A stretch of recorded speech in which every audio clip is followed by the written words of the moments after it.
2019 का घोटाला। तो ये 2024 में भी इस तरह से ही घोटाला हुआ है।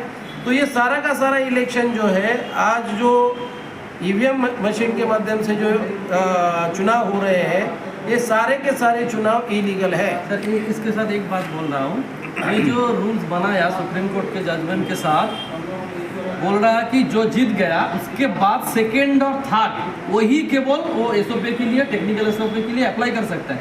आप बताइए, हमारे देश में जो बड़े बड़े पॉलिटिकल पार्टी है वो लगभग सब ब्राह्मणों के हाथ में है, अपर कास्ट लोगों के हाथ में है, तो सेकेंड थर्ड तो वही लोग आते हैं। तो एक साधारण लोग जैसे मेरे तरह अगर एक साधारण लोग चुनाव लड़ते हैं और लड़ने के बाद वो चाहे कि उसका वेरिफिकेशन वो करना चाहते हैं, तो वो रूल्स में तो नहीं है, तो ये कौन सा सिस्टम है? इसलिए मैंने ये बताया कि बैलेट सिस्टम जब था तो बैलेट सिस्टम के समय में मॉक पोल नहीं था, लेकिन रिकाउंटिंग का सिस्टम था और रिकाउंटिंग होता था, और रिकाउंटिंग होने की वजह से क्या होता था, हारा हुआ आदमी जीतता था, जीता हुआ आदमी हारता था।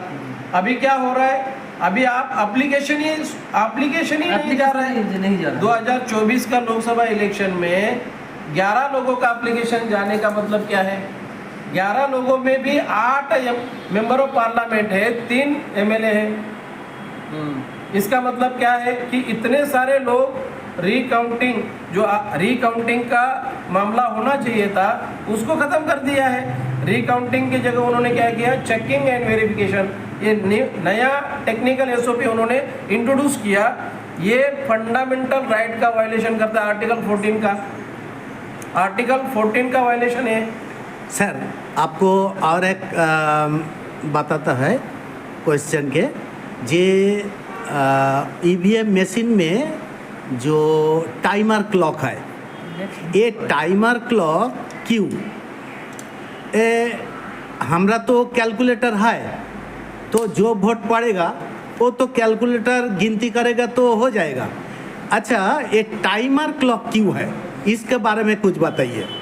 देखिए, जैसा हम लोग मार्केट में मोबाइल खरीदी करने के लिए जाते हैं और मोबाइल में जैसे हम लोग मोबाइल खरीदी करते हैं और जो शॉप ओनर है वो मोबाइल को ऑन करता है, ऑन करते उसमें डेट एंड टाइम उसी दिन का उसी समय का वो डेट एंड टाइम शो होता है।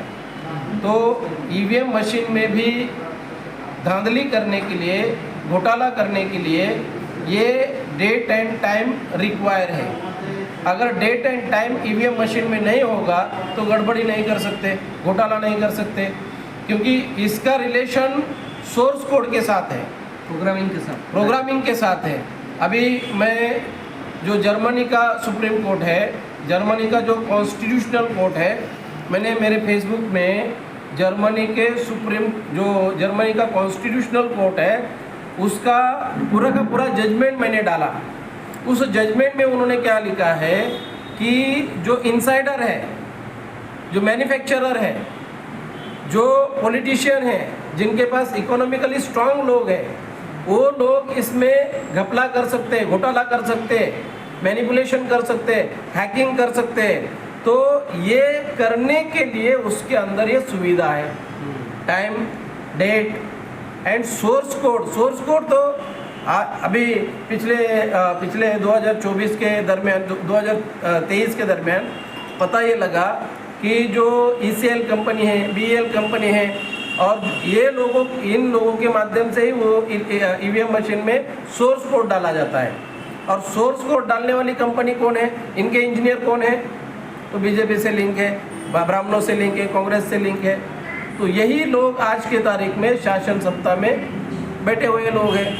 तो इसके साथ एक मतलब करना चाहता हूँ, मतलब कि जो बाबा साहब के समय में जो समस्या थी, बाबा साहब डॉक्टर अम्बेडकर 1951 में बाबा साहब ने ये कहा था, 1951 में बाबा साहब ने ओबीसी के लिए रिज़ाइन दिया था, और 1952 में बाबा साहब ने ये कहा था कि पार्लियामेंट्री फॉर्म ऑफ डेमोक्रेसी को सस्टेन रखने के लिए, कंटिन्यू रखने के लिए, लोकतंत्र को कंटिन्यू रखने के लिए, बरकरार रखने के लिए 2 चीज़ों की रिक्वायरमेंट है। एक free, fair and transparent election होना चाहिए, एंड एक स्ट्रॉन्ग अपोजिशन होना चाहिए।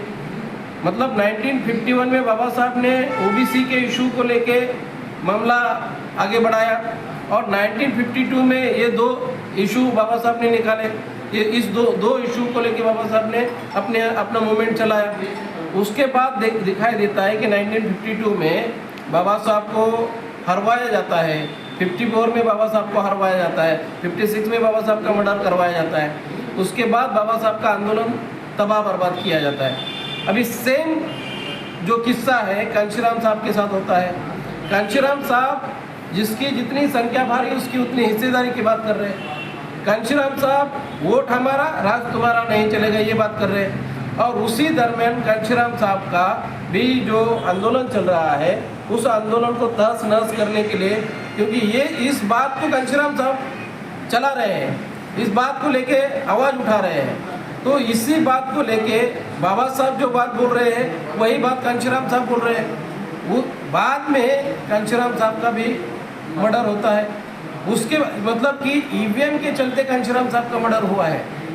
तो आज के तारीख में माननीय वामन मेश्राम साहब ईवीएम के इशू को लेके, ओबीसी की जाति आधारित जनगणना के इशू को लेके और ईवीएम के इशू को लेके पूरे भारत भर में ये जन जागरण का माहौल खड़ा किया है उन्होंने। तो आज यही इशू सबसे महत्वपूर्ण है, ईवीएम का इशू, ओबीसी की जाति आधारित जनगणना, ये 2 इशू सबसे महत्वपूर्ण है।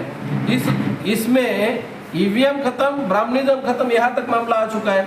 मतलब कि अभी जैसे राहुल गांधी, आप लोगों ने देखा होगा कि राहुल गांधी वोटर लिस्ट की बात कर रहे हैं। राहुल गांधी जो वोट चोरी की बात कर रहा है, लेकिन जो बात कर रहा है वो ईवीएम की बात नहीं कर रहा है। ईवीएम के इश्यू को डाइवर्ट करने के लिए खास करके राहुल गांधी क्या कर रहे हैं, वोटर लिस्ट की बात कर रहे हैं, मगर घोटाले की बात नहीं कर रहा है।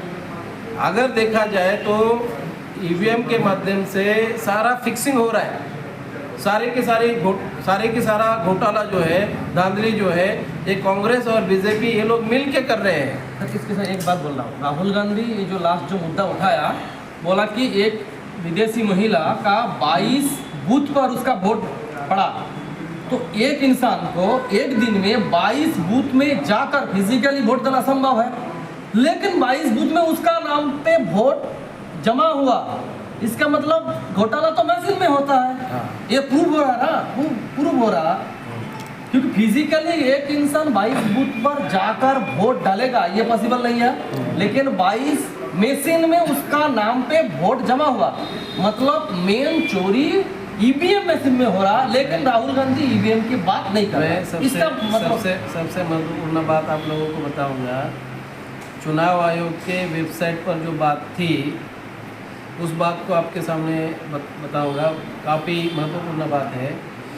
चुनाव आयोग ने उनके वेबसाइट पर जो फ्रीक्वेंटली आस्क्ड क्वेश्चन लिखे हुए हैं, तो उसमें क्वेश्चन नंबर 25 लास्ट ईयर लगभग 14 सितंबर के पहले इलेक्शन कमीशन के वेबसाइट पर 7 पेज का डॉक्यूमेंट था और उसमें 7 पेज के डॉक्यूमेंट में केवल क्वेश्चन थे। वो क्वेश्चन क्या थे? Frequently asked question. Election commission को, चुनाव आयोग को या चुनाव आयोग के जो लोग हैं उनको जो क्वेश्चन, लोगों के माध्यम से जो क्वेश्चन किया जाता है, तो वो सारे क्वेश्चन उन्होंने इलेक्शन कमीशन के वेबसाइट पर डाले और एक पीडीएफ कॉपी भी डाला। तो पीडीएफ कॉपी में क्वेश्चन नंबर 25 में उन्होंने ये लिखा था कि क्या ईवीएम के माध्यम से ये पता लग सकता है क्या किसने किसको वोट दिया। ये बहुत महत्वपूर्ण है। तो चुनाव आयोग ने क्या किया? चुनाव आयोग ने जवाब लिखा कि हाँ, ईवीएम के माध्यम से ये पता लग सकता है कि किसने किसको वोट दिया। अगर उसको डिकोडर लगाया जाए, अगर ईवीएम मशीन को डिकोडर लगाया जाए तो किसने किसको वोट दिया इसका प्रिंटिंग स्टेटमेंट दिया जा सकता है।